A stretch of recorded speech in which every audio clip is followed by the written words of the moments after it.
আচ্ছা তোমরা কথা বলো না প্রিয় ছাত্রছাত্রীরা। আমি আজকে নতুন চ্যাপ্টার শুরু করছি। চ্যাপ্টারটি হচ্ছে মরফোলজি অফ ফ্লাওয়ারিং প্ল্যান্টস। আমি এই চ্যাপ্টারের শেষ পার্টটা আগে শুরু করব, যে পার্টটা পরীক্ষায় সবচেয়ে বেশি আসে। অন্য অংশগুলো পড়াবো, সেটা ধাপে ধাপে পড়াবো। আগে পেছনটা পড়িয়ে নিই, শেষ অংশটা। একটি আদর্শ ফুলের বিভিন্ন অংশগুলো তোমাদের মুখস্থ করে আসতে হবে। এখানে কেউ ফাঁকি দিলে কিন্তু চলবে না। আজকে যেটা লিখিয়ে দিচ্ছি মঙ্গলবারে এই যে পর্যন্ত লেখাবো সেটা লেখো। তোমরা খাতা খোলো, লেখো একটি আদর্শ ফুলের বিভিন্ন অংশ। একটি আদর্শ ফুলের, খাতার মাঝখানে লেখো, খাতার মাঝখানে বড় পৃষ্ঠায় লেখো আদর্শ ফুলের বিভিন্ন অংশ।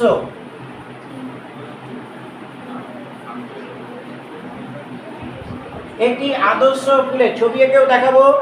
আগে আমরা এই অংশগুলো দেখো। একটি আদর্শ ফুলের যে অংশগুলো থাকে সেই অংশগুলো হচ্ছে, একটা ফুলের বৃন্ত থাকে, পুষ্পবৃন্ত।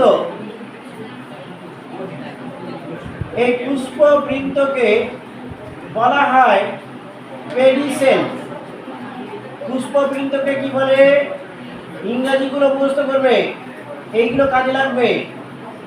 পুষ্পবৃন্তকে পেডিসেল বলে। কথা বলো না, ইংরেজিটাও লেখো। পুষ্পাক্ষ, পুষ্পাক্ষকে বলে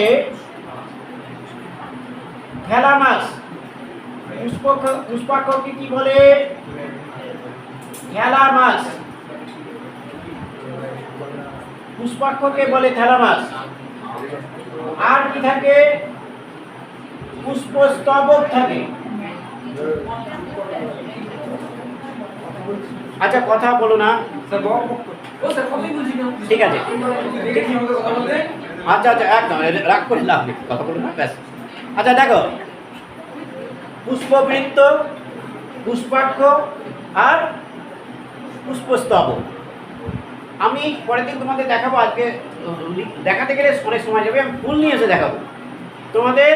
পরের দিন জবা ফুল ডিসেকশন করে কিছুটা হলেও দেখিয়ে দেবো, মানে সব মানে জবা ফুলের সবটাই দেখাবো পরের দিন। কেমন? মঙ্গলবার তো, মঙ্গলবারে দেখিয়ে দেবো। আচ্ছা, পুষ্পস্তবক মালভেসি। জবা হচ্ছে মালভেসি গোত্রের ফুল, মালভেসি। আমি জবা ফুল দেখাবো। এবার দেখো, হ্যাঁ সানডে কেন? আচ্ছা মঙ্গলবার তোমাকে আরেকটা দিন দেখি, আরেকবার দিকে দেবো।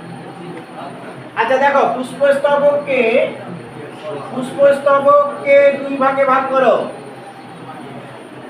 পুষ্পস্তবককে কয় ভাগে ভাগ করছো? দুই ভাগে। ফুল হচ্ছে উদ্ভিদের জননাঙ্গ। ফুল কি? আচ্ছা মঙ্গলবারে দেখাবো না, ওটা ও যখন আসবে। আমি অনেকে আসতে পারবে না।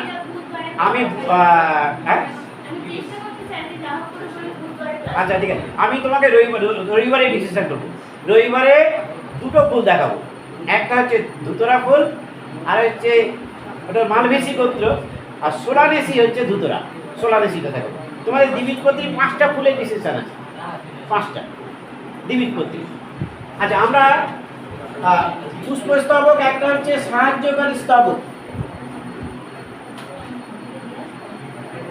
সাহায্যকারী স্তবক। আর একটা হচ্ছে জননে অংশগ্রহণকারী স্তবক, জননে অংশগ্রহণকারী স্তবক। এই দুই ভাগে ভাগ করা হয়েছে। যেটা জননে অংশগ্রহণ করে না তাকে বলে সাহায্যকারী, আর যেটা অংশগ্রহণ করে তাকে বলে অংশগ্রহণকারী। এবার দেখো, এই জননে সাহায্যকারী স্তবকের মধ্যে এটা হচ্ছে উপবৃত্তি। দেখো উপবৃত্তিকে কি বলে? এপিক্যালিক্স বলে। এটা ইংরেজিতে লিখতে হবে, মুখস্থ করতে হবে। EPICALYX, এপিক্যালিক্স। উপবৃত্তিকে কি বলে? এপিক্যালিক্স। এবার দেখো বৃত্তি, এই বৃত্তিকে কি বলে?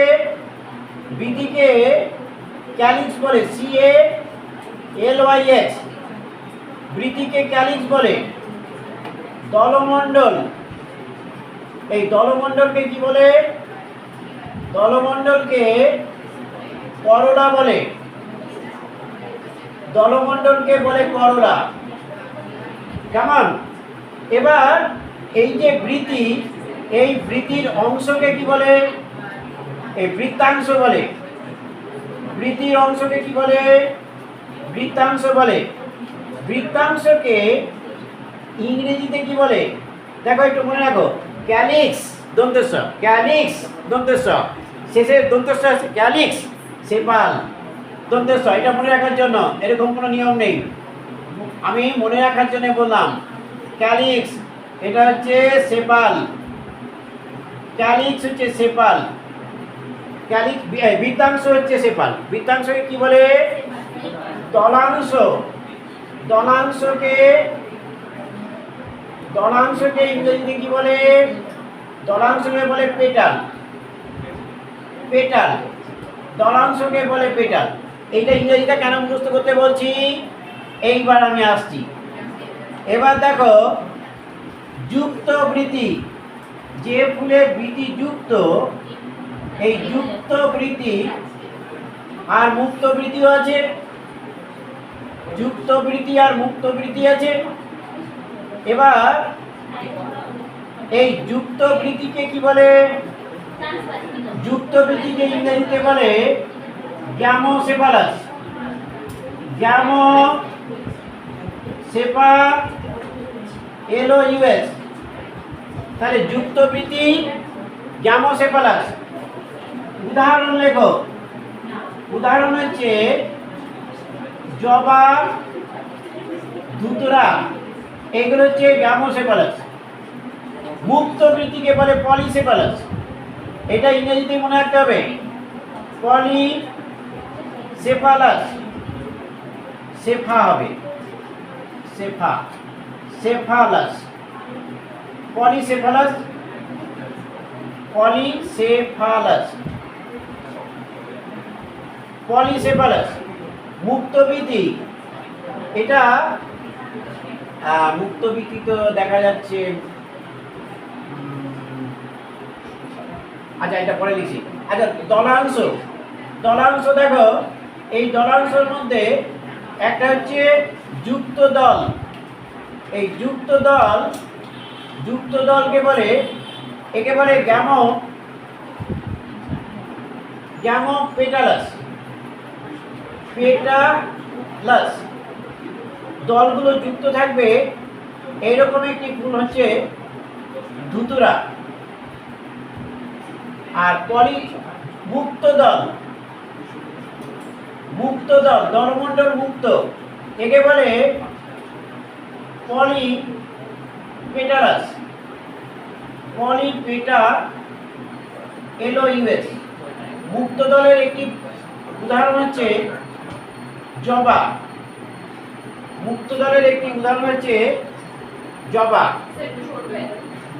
তাহলে আমরা, এটা আমি মনে নেই, আমি পরের দিন লিখে দেবো, ভুল লিখে লাভ নেই। আচ্ছা তাহলে এইগুলো একটু মনে রাখবে। এইবার আমরা জননে অংশগ্রহণকারী, এই যে যখন তুমি সংকেত লিখবে ক্যালিক্স, এখানে কিন্তু সি লিখতে হবে না, ওখানে কিন্তু লিখবো কে। যখন আমি এইগুলো আমি অ্যাব্রিভিয়েশনটা পরের দিন লিখাচ্ছি, টোটাল ফুলের যে কিভাবে লিখবো, কোনটা কে হবে কোনটা সি হবে, পরের দিন আমি চার্ট করে দেবো পুরো একটা, ওইটা তোমরা করবে। যেমন উভলিঙ্গ ফুলের ক্ষেত্রে কোন সিম্বল কি দিতে হয়, এটা আমার কেমন, এটা পরের দিন আমি পুরো চার্ট লিখব। আচ্ছা এবার আমরা জননে অংশগ্রহণকারী স্তবকগুলো লিখি। দেখো জননে অংশগ্রহণকারী স্তবককেও দুই ভাগে ভাগ করো। এক হচ্ছে পুংস্তবক, এক হচ্ছে পুংস্তবক, আর একটা হচ্ছে স্ত্রীস্তবক। এই যে পুংস্তবক, একে ইংরেজিতে কি বলে? দেখো অ্যান্ডোসিয়াম, ANDRO ই CIUM, বানানটা দেখে নাও, ANDRO ই, অ্যান্ড্রোইসিয়াম, অ্যান্ড্রোইসিয়াম। স্ত্রী স্তবককে বলে গাইনোসিয়াম, GYNOECIUM। তুমি পড়া আছে না? হ্যাঁ যাও। আচ্ছা, এটা এখানে দেখে নেবে তুমি। হ্যাঁ, গাইনোইসিয়াম স্ত্রী স্তবক। এবার আমরা জানি যে পুংস্তবক গঠনকারী প্রতিটি অংশকে কি বলে? পুংকেশর বলে। কি বলে? পুংকেশর বলে। এই পুংকেশরকে কি বলা হয় ইংরেজিতে? STEMEN, স্টেমেন বলে। পুংকেশরকে কি বলে? স্টেমেন বলে। স্ত্রী স্তবক গঠনকারী অংশগুলি নাম হচ্ছে গর্ভপত্র। গর্ভপত্র, গর্ভপত্রকে ইংরেজিতে কি বলে? একে বলে কার্পেল, CARPEL, বুঝতে পারবে, কার্পেল। তাহলে দেখো পুংকেশরকে বলে স্টেমেন, গর্ভপত্রকে বলে কার্পেল। এবার একটি পুংকেশরের নিশ্চয়ই দুটো অংশ থাকে, একটা হচ্ছে পুংধানী, একটা হচ্ছে পুংধানী। পুংধানীকে কি বলে? অ্যান্থার। পুংধানীকে কি বলে? ANTHER, another. আর একটা অংশ কি থাকে পুংধানী ছাড়া? এই একটা অংশ থাকবে পুংধানী, আর একটা অংশ থাকে পুংদণ্ড। পুংদণ্ড, এই পুংদণ্ডকে কি বলে? ফিলামেন্ট। ফিলামেন্ট, পুংদণ্ডকে বলে ফিলামেন্ট। যেমন আমি এই পুংকেশরের একটা ছবি এঁকে দিচ্ছি। এই হচ্ছে একটি পুংকেশর, এই হচ্ছে একটি পুংকেশর। এই যে পুংকেশরের ছবি এঁকেছি, দেখো এই পুংকেশরের এইটা হচ্ছে পুংধানী, এটা হচ্ছে পুংদণ্ড। এবার গর্ভপত্রের তিনটে অংশ থাকে। কি কি থাকে? এই ওপরের দিকে তোমরা নিশ্চয়ই জানো, এই ওপরের দিকে থাকে গর্ভমুণ্ড, নিচের দিকে থাকে গর্ভাশয়। এই যে তিনটে অংশ, এটা হচ্ছে ওপরের দিকের এই অংশটার নাম গর্ভমুণ্ড, এটার নাম গর্ভদণ্ড, এটার নাম গর্ভাশয়। সেই জন্য এই তিনটে অংশ আমি তিন ভাগে লিখছি। এক হচ্ছে এই মাথা, গর্ভমুণ্ড। গর্ভমুণ্ডকে কি বলে? গর্ভমুণ্ডকে বলা হয়, গর্ভমুণ্ডকে স্টিগমা বলে, STIGMA, স্টিগমা বলে। গর্ভদণ্ডকে কি বলে? গর্ভদণ্ডকে স্টাইল বলে, STYLE, স্টাইল বলে। আর গর্ভাশয়কে কি বলে? গর্ভাশয়কে বলা হয় ওভারি, OVERY, ওভারি। আমরা এই যে ফুলের বিভিন্ন অংশ আমরা দেখলাম, এইখানে আমি এই যে যুক্ত গর্ভপত্র, এখানে জায়গা নেই, আমি এইটা নিচের দিকে লিখে দিচ্ছি। গর্ভপত্র যদি যুক্ত থাকে, গর্ভপত্র যদি মুক্ত থাকে। তোমরা যখন ছবি আঁকবে, গর্ভপত্র সিম্পটম হচ্ছে G। এবার গর্ভপত্রগুলি যদি পরস্পর যুক্ত থাকে তাহলে তাকে ফার্স্ট ব্র্যাকেট দিয়ে ক্লোজ করতে হয়। তাহলে যুক্ত গর্ভপত্র একে কি বলে, আর মুক্ত গর্ভপত্র কি বলে? আমরা এর নিচে তোমাদের জায়গা আছে, আমার ক্ষেত্রে নেই, এখানে লেখো। আমি এইখানটা লিখে দিচ্ছি, এখানে জায়গা নেই, আমি এখানে লিখে দিচ্ছি। লেখো যুক্ত গর্ভপত্র, দুই ভাগে ভাগ করব। যুক্ত, যুক্ত গর্ভ, যুক্ত গর্ভপত্র। এই যুক্ত গর্ভপত্রকে বলা হয়, এটা লিখতে হবে তোমাকে, সিনকার্পাস, সিনকার্পিওইউএস। যুক্ত গর্ভপত্রকে কি বলে? সিনকার্পাস বলে। কেমন? এর উদাহরণ তোমাদের জবা। জবা, ধুতরা, এগুলো সব। এর মধ্যে তোমাদের যে 5টা আছে, 5টার মধ্যে 4টে সিনকার্পাস, একটা মাত্র অ্যাপোকার্পাস। তার মানে জবা, ধুতরা, তারপরে সূর্যমুখী, তারপরে সূর্যমুখী হচ্ছে কম্পোজিটি, সূর্যমুখী, জবা, ধুতরা, আচ্ছা। আর যুক্ত গর্ভপত্র, আর একটা ভাগ হচ্ছে মুক্ত গর্ভপত্র। মুক্ত গর্ভপত্র,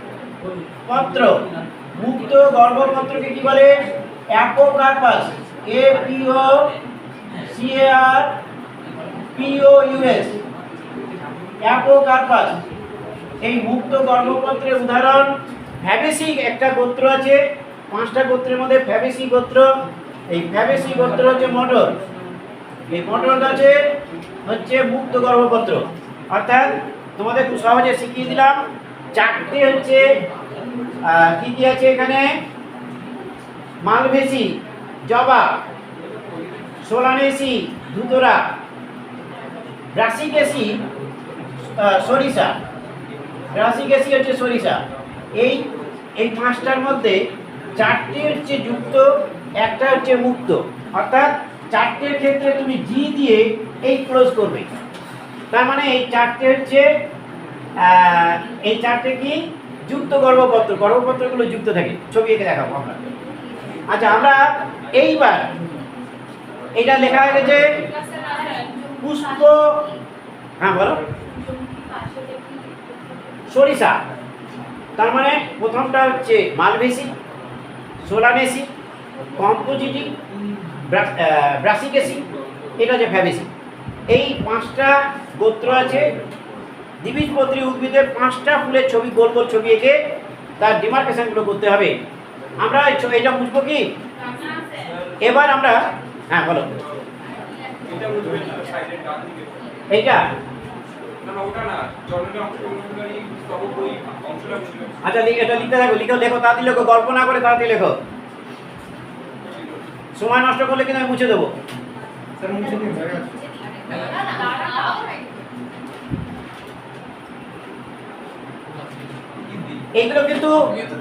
এগুলো বাংলায় লেখা আছে, পাশে ইংরেজি লেখা আছে, মুখস্থ করতে হবে। এগুলো বোঝানো কিছু নেই, বাড়িতে প্রত্যেকে মুখস্থ করবে।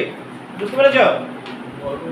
আচ্ছা, আমরা এইবার যেটা তোমাদের দেখাবো সেটা হচ্ছে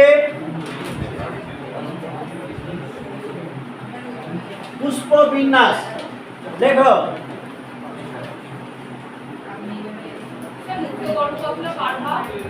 ওটা উদাহরণ হচ্ছে মটর গাছ। উদাহরণ একটা উদাহরণ দিলাম, একটাই আছে তোমার। হ্যাঁ, আচ্ছা, পুষ্প বিন্যাস। পুষ্প বিন্যাস আমরা এটা লিখব। আগে লেখো পুষ্প বিন্যাস কাকে বলে, একটা লাইন লেখো। দেখো, উদ্ভিদের কাণ্ড এবং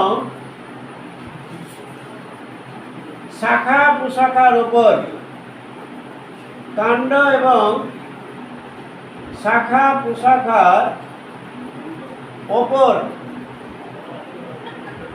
ফুলের সজ্জা পদ্ধতি। ফুলের সজ্জা পদ্ধতিকে কি বলে? ফুলের সজ্জা পদ্ধতিকে পুষ্প বিন্যাস বলে। পুষ্প বিন্যাসকে ইনফ্লোরেন্স বলে। INFLO, ইনফ্লোরি।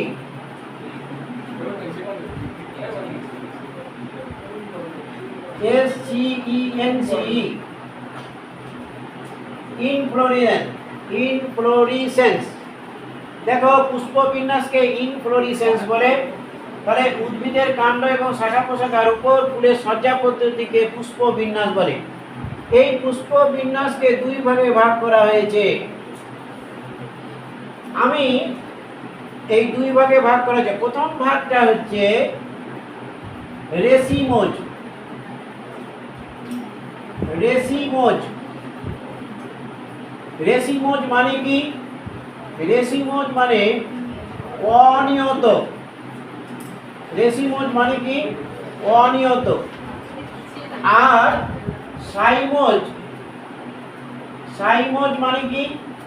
সাইমোজ মানে নিয়ত। এবার আমি একটা ছবি আঁকছি, পেন্সিল দিয়ে ছবি আঁকো, তাহলে এই ব্যাপারটা বুঝতে পারবে। দেখো, ছবি ছাড়া কোনো কিছু বোঝানো যায় না। রেসিমোজ এই একটি মঞ্জরি দণ্ড, যার উপরে ফুলটা তৈরি হয়। মঞ্জরি দণ্ডের বৃদ্ধি অনিয়মিত, অনির্দিষ্ট, অনেক লম্বা হতে থাকে। একটা পুষ্পবিন্যাসের পার্ট তো। হ্যাঁ হ্যাঁ, এই যে পুষ্পবিন্যাসকে দুই ভাগে ভাগ করেছি, একটা হচ্ছে রেসিমোজ আর একটা হচ্ছে সাইমোজ। রেসিমোজ মানে হচ্ছে অনিয়ত, মানে এই যে মঞ্জরি দণ্ড, এই মঞ্জরি দণ্ডটি অনির্দিষ্টভাবে বৃদ্ধি পায়। সেই জন্য এর দেখো অগ্রভাগে ফুল তৈরি হয় না, এবং এখানে নিচের দিকের ফুলগুলো আগে তৈরি হবে, উপরের দিকের ফুলগুলো পরে তৈরি হবে। নিচের দিকের ফুলগুলো আগে, উপরের দিকের ফুলগুলো পরে। দেখো, নিচের দিকের ফুলগুলো আগে মানে এটা বড় ফুল, তারপরেরটা ছোট ফুল, তারপরেরটা আরো ছোট ফুল, তারপরেরটা আরো ছোট ফুল, তারপরেরটা আরো ছোট ফুল। এবারের বৈশিষ্ট্যগুলো নিচে লিখলে তুমি ব্যাপারটা বুঝতে পারবে। সাইমোজ যখন বলছি তখন কিন্তু বৃদ্ধি সীমিত, অর্থাৎ নির্দিষ্টভাবে বৃদ্ধি পায়, নিয়ত। সেই জন্যে মঞ্জরি দণ্ডের অগ্রভাগে ফুল সৃষ্টি হয়। এবার উপরের ফুলটা সবচেয়ে বড় হবে, তার নিচের যে শাখাগুলো তৈরি হবে সেইগুলোর থেকে কিন্তু ফুলগুলো এরপরে যে ফুলটা হবে তার থেকে ছোট হবে, তারপরে ফুলটা আরো ছোট হবে, তারপরে ফুলটা আরো ছোট হবে, তারপরে ফুলটা আরো ছোট হবে। তাহলে এই যে বৈশিষ্ট্যগুলো যখন আমরা লিখব, তখন আমরা দেখো এই দুজনের বৈশিষ্ট্য লিখছি। এবার দেখো রেসিমোজ এর বৈশিষ্ট্য, এক নম্বর হচ্ছে মঞ্জরি দণ্ডের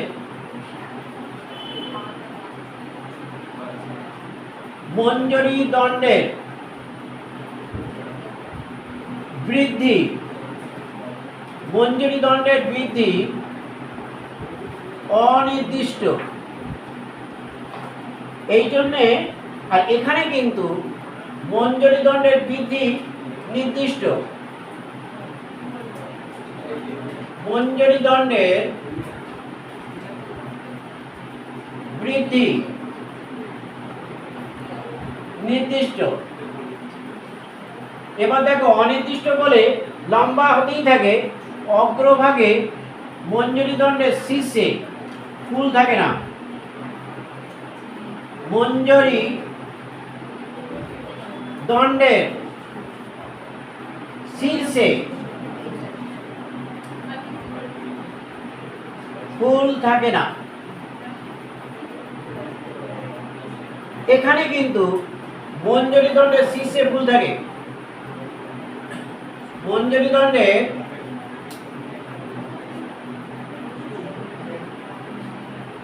শীর্ষে ফুল থাকে। এবার দেখো, এই যে ফুলগুলো, নিচের ফুল আগে ফুটেছে, উপরের ফুল পরে ফুটেছে, অর্থাৎ এই যে ঘটনাটা, একে বলে ফুলগুলি কেমন ভাবে ফোটে? ফুলগুলি অগ্র উন্মুখ ভাবে। ফুলগুলি কেমন ভাবে ফুটবে? অগ্র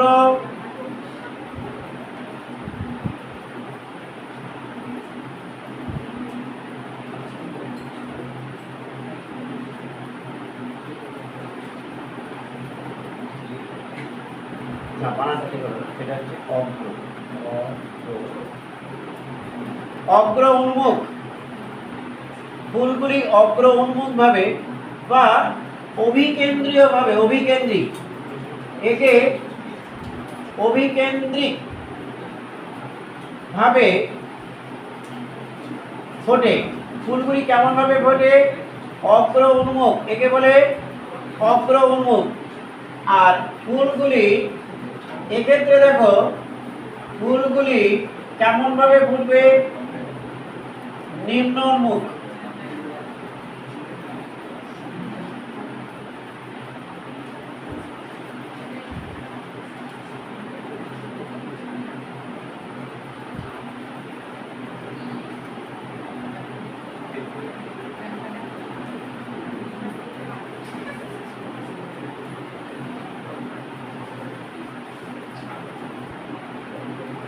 নিম্ন উন্মুখ বা অপকেন্দ্রিক,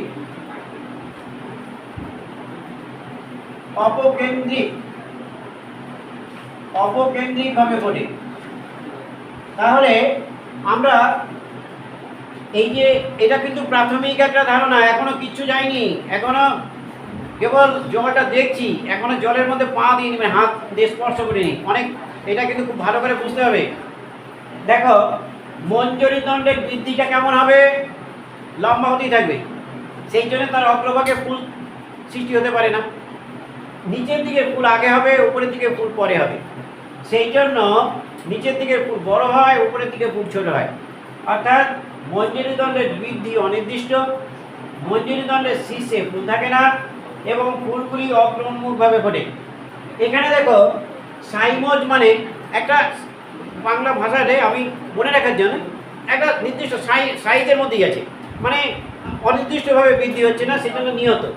অর্থাৎ মঞ্জরি দণ্ডের বৃদ্ধি যদি নিয়ত হয়, তার অগ্রভাগে ফুল তৈরি হবে, অর্থাৎ আগার ফুলটা আগে হবে, সেই জন্য সেই ফুলটা বড় হবে। অর্থাৎ ফুলগুলি ওপরের দিকে ফুল আগে হবে, নিচের দিকে ফুল ক্রমপর্যায়ে পরবর্তী ক্ষেত্রে ফুটতে থাকবে। নিম্ন উন্মুখভাবে হবে, অপকেন্দ্রিকভাবে ফোটে। টাইম কি আছে? 10 মিনিট আছে। আমরা এই রেশিমোজের 8টা ভাগ আছে। রেশিমোজের কটা ভাগ? 8টা ভাগ। আমরা এইটুকু লেখা হয়ে গেছে। আমরা রেশিমোজের ভাগগুলো যে কটা পারি, রেশিমোজের ভাগ 8টা ভাগ। স্যার এক্সপ্লেইন করা। হ্যাঁ, ছবি এঁকে ভাগ করবো, ছবি আঁকবো এবং পাশে লিখবো, যে কটা পারি সে কটা লিখবো। লেখা হয়ে গেছে সবার? আচ্ছা, বাড়িতে চেষ্টা করতে হবে যতটা পড়া যায়। এক্সাম লেভেল বলেছি। এক্সাম তো নেব, এক্সাম তো দিতে, আমি তো একটা প্রশ্ন দিয়ে দিয়েছি, এই প্রশ্ন তোমরা আজকে পড়ানো হয়ে গেছে, বাড়িতে বসে মঙ্গলবার দিন এটা নিয়ে আসবে তৈরি করে। আসবে না? কোথায় যাবে? কোথাও যাবো না। আচ্ছা, আমরা এটা না পরশুদিন। আচ্ছা এই মুছে দেবো, এটা এই উপরের দিকটা মুছে দিই, উপরের দিকটা মুছে দিই।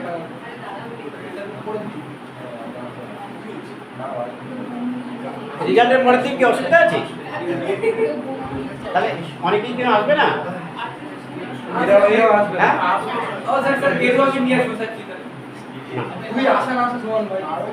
আচ্ছা, আমি একটা কথা বলি, তোমরা ছাত্রছাত্রী, তোমাদের ভয়টা কি? তোমরা কি রাজনীতি করনি? তোমরা অসুবিধা কিচ্ছু নেই,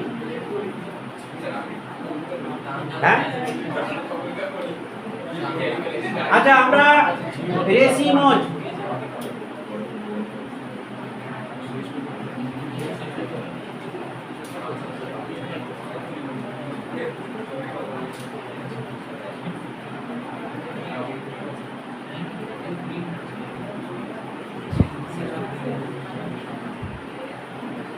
রেশিমোজের বিভিন্ন শ্রেণী।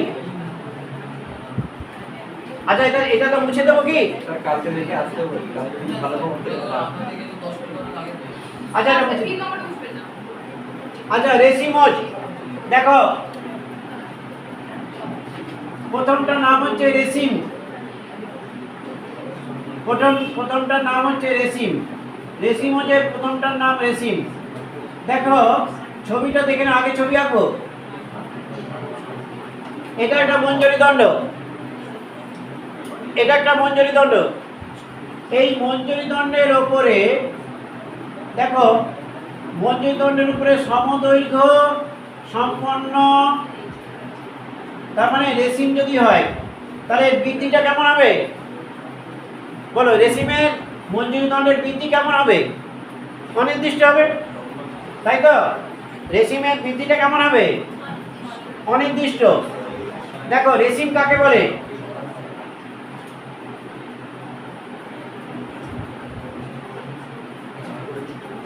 এখানে দেখো, এটা ছবিটা ভালো লাগে।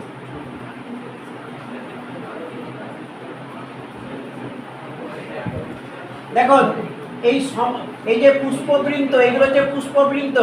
এই প্রত্যেকটা পুষ্পবৃন্তর দৈর্ঘ্য সমান, এবং তার উপরে এক্ষেত্রে কিন্তু নিচের দিকের ফুলগুলো আগে হবে, ওপরের দিকের ফুলগুলো পরে হবে।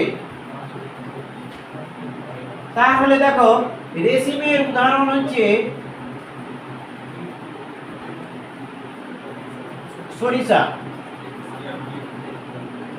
এর এর এর সংজ্ঞাটা দেখো, অনির্দিষ্ট বৃদ্ধি সম্পন্ন। দেখো অনির্দিষ্ট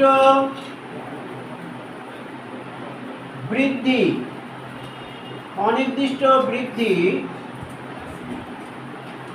সম্পন্ন মঞ্জরি দণ্ডের ওপর, মঞ্জরি দণ্ডের ওপর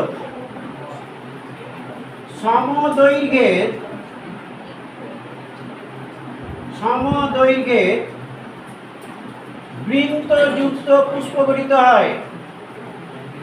বৃন্তযুক্ত পুষ্প গঠিত হয়। তাহলে রেসিম কাকে বলে নিশ্চয়ই আমরা জানলাম।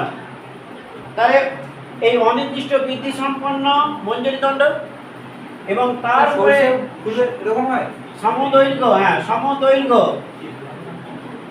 সমদৈর্ঘ্য সম্পন্ন বৃন্তযুক্ত পুষ্প গঠিত হয়েছে। এটা হচ্ছে রেসিম।